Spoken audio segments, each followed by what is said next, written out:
Welcome back to Let's Play DDO Permadeath.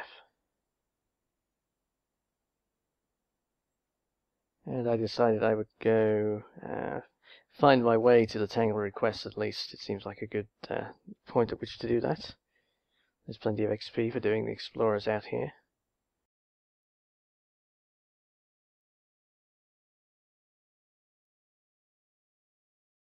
Occasionally I split these up where I do... The sign here reads, "The One-Eared Bugbear Inn, ale, lodging, and transport to Stormreach within." I'll do the just enough of the area to get out to the quest and then do the other explorers in a separate run. But this time I think I'll just do the whole thing.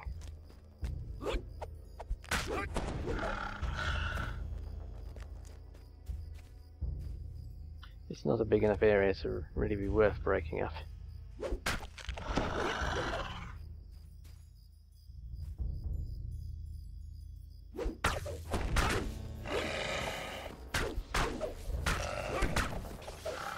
See the grim remains of the wolf hunter, whose felled corpse rests trophy-like in the wolf den.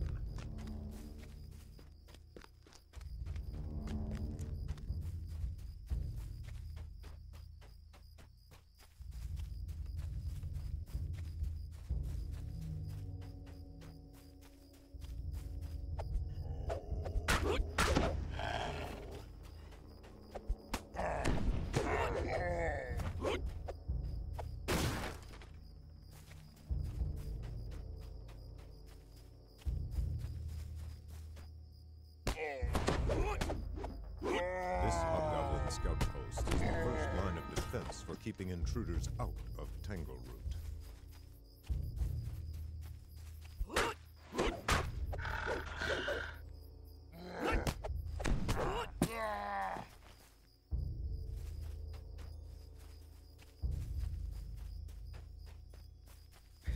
I guess I'm starting to have second thoughts about how long this guy's going to live. He's having a lot of close calls. I guess some of that has been carelessness on my part, like not paying attention the whole time to the possibility of champions. But some of it has definitely just been champions making it more dangerous than it used to be. These ruins are overgrown with webs. A fetid stench wafts from within. I guess on balance, I don't like the game quite as much with the addition of champions. Like, it makes a lot of the quests about the champions rather than about the quest. And although I've played through a lot of these quests many times, so I'm not really in them for the story or the novelty, I still like the story and the ambience very much.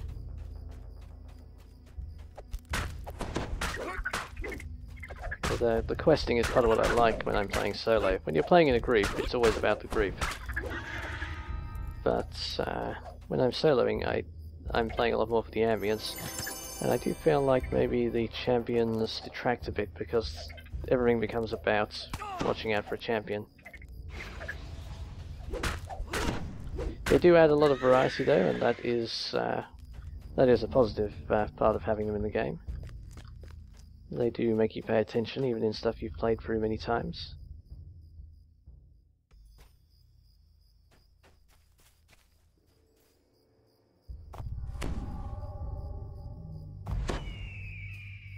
It doesn't change my opinion that this is one of my favourite games, though.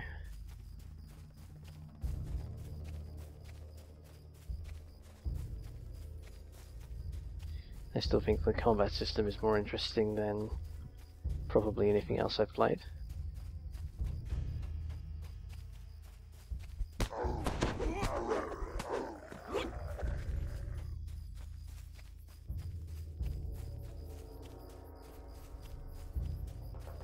Bugbear Fortress.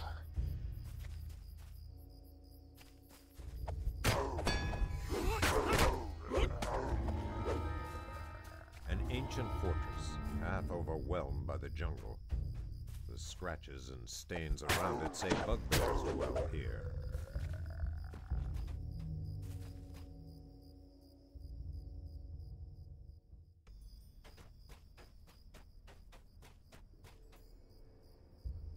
No champions in explorer areas, of course, because they're always scaled for normal.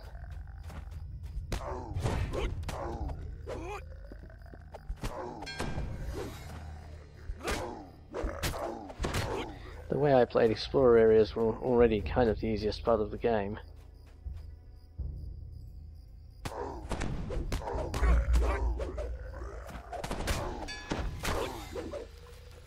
But now they seem very much like the easiest part.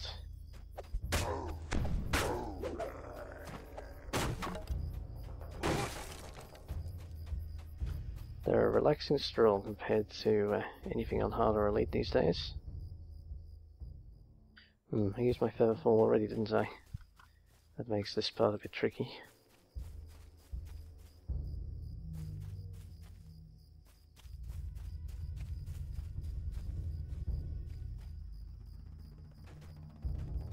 Although I have Monk's Slowfall, of course, so it's not quite as bad as it would be for others. As does a horrid stink, which can have only one source: troglodytes.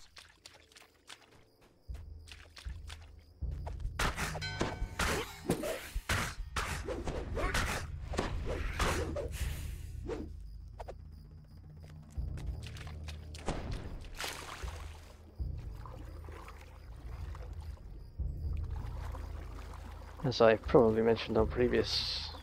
well, as I've certainly mentioned on previous runs through, because it's almost the first thing I talk about in any area I go into. This is somewhere I've died before. Actually, this is where I lost my first permadeath character. To the spellcaster rare that is here sometimes.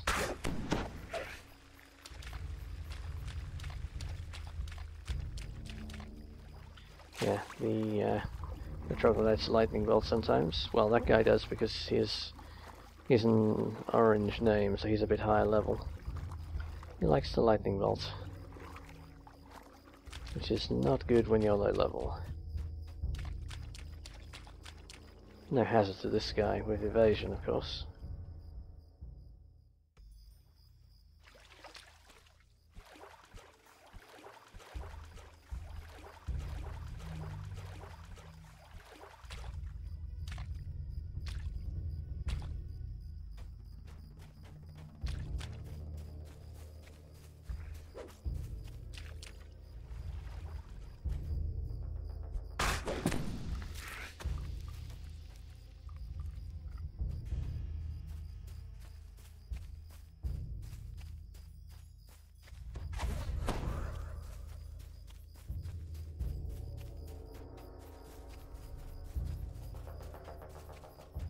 This is my usual route around here. Bugbear Fortress first. Well, Spider Cave, then Bugbear Fortress.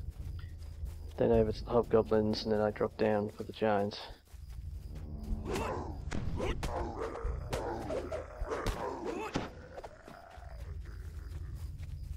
Not really sure it's optimal, but it works well enough.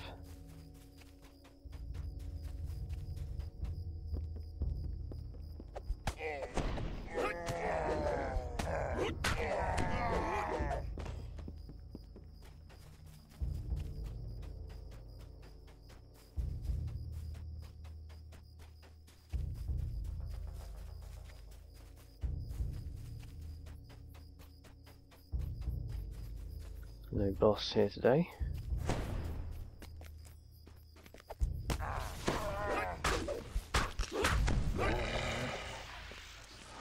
This hobgoblin battle ram blasted open the gateways of many fortified towns, making way for merciless hobgoblin invaders.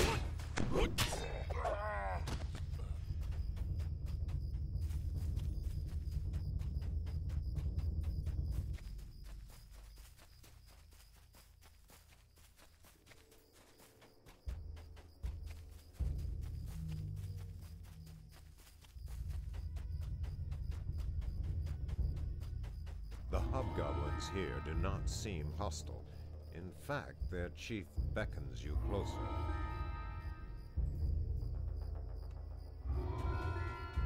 Okay, I'm not doing the quest immediately. I'm going to get the rest of the explorers, other than the quest entrance, which I will get when I do the quest.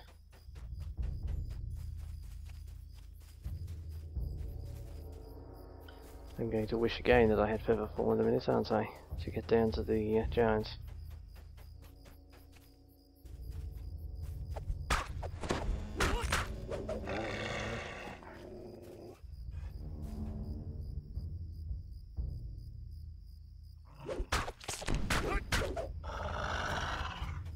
Something more than wolves lives in this cabin.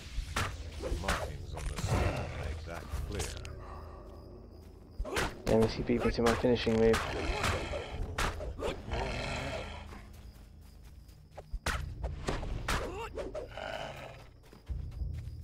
Across the gorge, you see the one-eared Bugbear Inn and the other side of the broken bridge.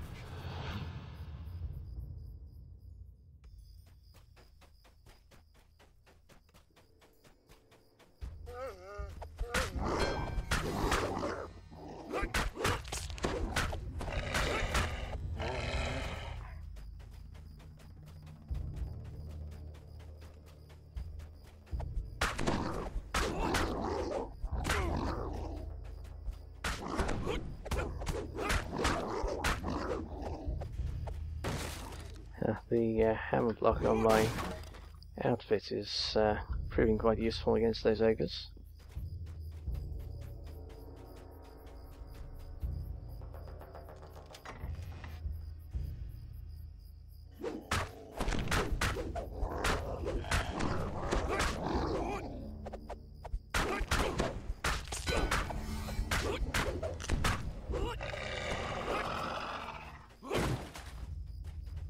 Okay, no rare.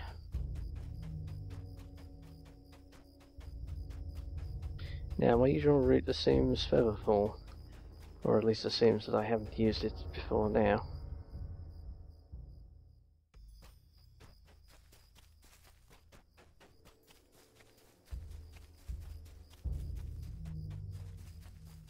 Is there a good spot to slide my way down here?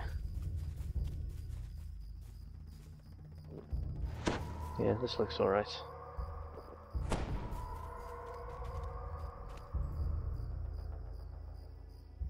Okay, made it down with no damage. It's possible to slide down the walls like that, of course.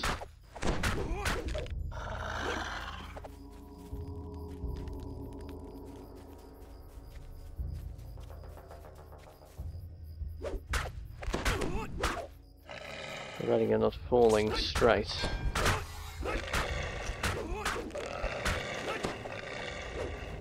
Providing you're sliding and not falling in free fall, then you don't accumulate falling damage.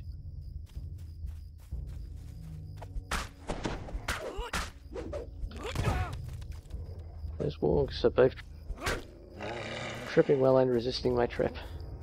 My stun, rather. Temple ruins rise out of the riverbed, remnants of some long-forgotten civilization. Considering this is scaled for normal and it's a level 4 area, they're doing amazingly well against my stunning fist. Hope that's not a bad sign. From the blood and the bones piled here, this is a sacred place to the troglodytes, a sacrificial site.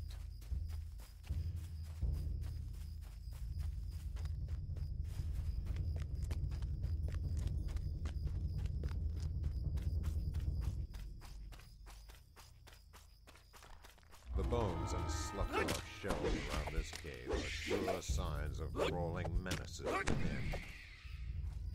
Cleave works nicely for moments like that, of course.